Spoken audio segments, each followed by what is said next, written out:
Hey all you cool cats and kittens, Mr. Koble here, back again with another video. This time it is for the 7th graders, because I haven't completely forgot about them yet. So anyway, how's your day? How have you been? How's your life? How's it going? And how you doing? Yeah, it's alright. Today's lesson is going to be on the printing press and the Reformation. So, the Reformation is a religious reform. It's a reforming, hence the reform part of the Catholic Church. And I have here some dank memes for you. I'll let you laugh at these for a second. That was funny. So, if I'm going to talk in this voice for the rest of the video, I am.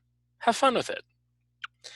So, the Catholic Church, pre-1500, and some would argue, even nowadays, but back then, it was very corrupt. They sold something called indulgences. Now, an indulgence, when I think of it today, in my view, is when I eat too much ice cream, or I eat way too much. And instead of going running, I eat more because I like ice cream, cookies and cream to be specific. Anyway, but back then, an indulgence was a piece of paper saying that you were free of a certain sin. And often, priests would make these and sell them. And people would buy them with the idea that they would get into heaven from buying this piece of paper. So if I murdered somebody and I hid their body in the trunk of my car, but I've used an air freshener so the smell didn't get away, obviously, then I would go to my local church and I would buy an indulgence for about $25, and then I'm free of sin. That murder I just committed with the body rotting in the trunk of my car with an air freshener, that didn't happen. Or, well, it did, but, well, no, it didn't. But in the eyes, if I was living in this time, in the eyes of God, I'm totally good because I bought a $25 piece of paper. This is obviously very shady. So basically, rich people could pay their way to heaven. The church was also the center of town authority. So they controlled the government. They controlled the military. They controlled the police. They were basically the judge, jury, and the executioner of the entire town at this time. Let's move on. So, Mr. Koble, why are you talking about a printing press now? And what is a printing press? So a printing press makes copies of paper, like a printer does. That's why it's called a printing press. So it's created by some German dude named Johann Gutenberg, because that's what Germans sound like, in around 1450 something. Who cares about the exact date? Doesn't matter. And it allows people to recreate books like ... the Bible, because the Bible was something that a lot of people wanted to read. So the problem is the Bible was in Latin, and no one except for priests really knew Latin, and not a lot of people could read, to be honest. So some jabroni named Martin Luther decides to translate the Bible from Latin to the regular language. So this was in Germany, so he translated it into German. And now people can read the Bible and find out that the Catholic Church was lying to them. Scandalous. So now books are plentiful because they're so easy to make copies of, and people finally learn how to read. And then they read the Bible, and then they get kind of pissed off because the church is saying and doing a lot of things that went against the Bible, such as paying to get to heaven, allowing priests to get away with literal murder. And that is not an exaggeration. That happened. And hunting down and killing people who called them out on this and said, yo, church, not cool. And they were like, hey, you want to die? Next. So this is called the Reformation. But what does reform mean? You can discuss in your partners, which I guess if you're watching this at home, would be your pet, would be your dog, or your mom, or your dog mom, about what you think reform means. And then you can pause it, and you can come back to this. And we're not going to come up with a class definition of the word reform. because that'd be silly. So whatever your thought was, it was wrong, because to reform something means you make changes in it. You make changes in order to improve it. So you find a new way to improve something. That is the idea of reform. So school reform, prison reform, police reform, generally ways to make things better is what you're thinking about. So what does this have to do with anything? Well, the movement's called the Reformation because they're reforming the Catholic Church. The end, but not really. So now we're going to move on to what you guys have been saying the entire year. It's been irritating me. Christian versus Catholic. So the real term you want to use is Protestant. Protestant versus Catholic.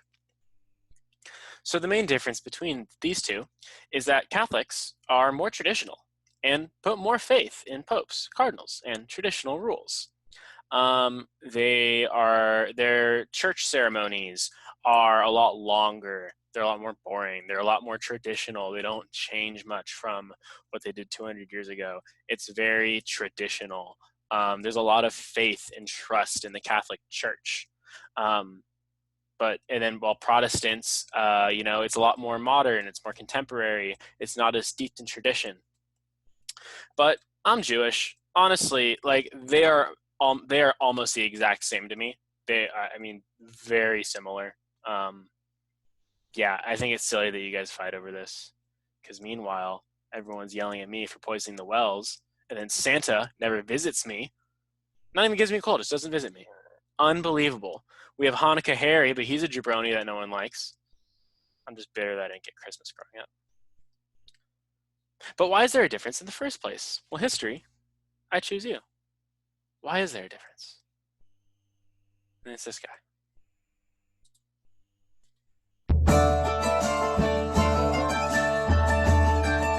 A most precise and nuanced look into the man, legendary visionary Martin Luther. I want to work. Come on.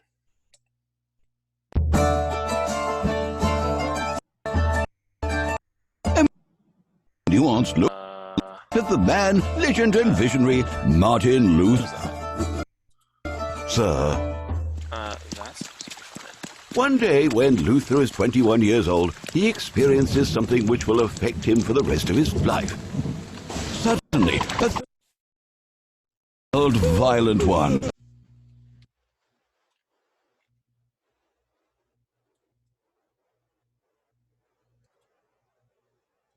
Hold up. This should work. I don't know why it's not. If you're like Mr. Koble, it ain't working. Get your act together. I'm trying to, and stop yelling at me.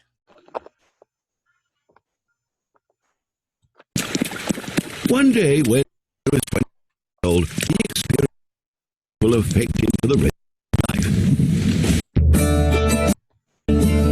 Suddenly, a thunderstorm uttered a wild, violent one.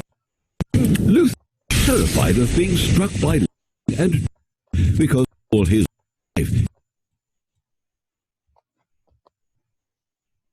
What?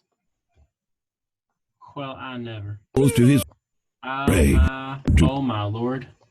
Anna, so that she might ask God to look after him. And Luther promised that if God would see him safely through the thunderstorm, he would offer the rest of his life to God by becoming a monk. Right on, cool cats and kittens. We're gonna try something else. I'm not gonna play it. You can watch that in your own time. You should. It's definitely fun. It's definitely a fun time. That's what everyone enjoys. Okay, so basically, supporters of Martin Luther and those who actually read the Bible ended up becoming Protestants. So these are areas like Germany, Britain, Northern Europe in general.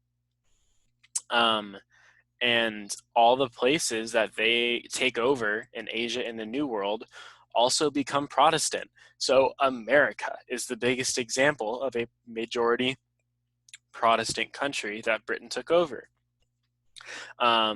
So a lot of Northern Europe and in Canada and America are Protestant, but you have another group of people that stayed with the church and they became known as Catholics. So this is Italy, Spain, parts of France, and then all the places that they took over in Asia and the New World. So all of Latin America, so Mexico, Costa Rica, Argentina, Chile, all of that, the Philippines, the Caribbean, all the different places in they take over, all become Catholic.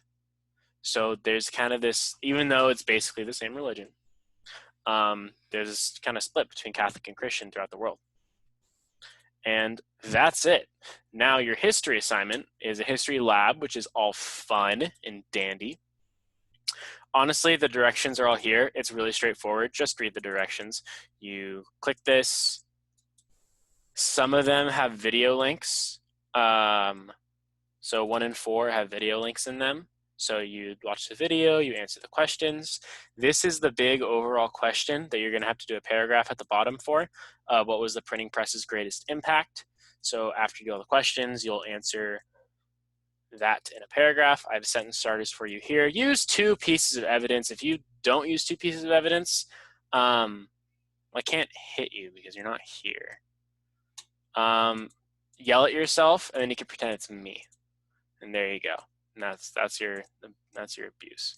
So 2 pieces of evidence right here. Turn it in hopefully by Sunday. And yeah, have a good day. Have a good life. Have a good time. Adios.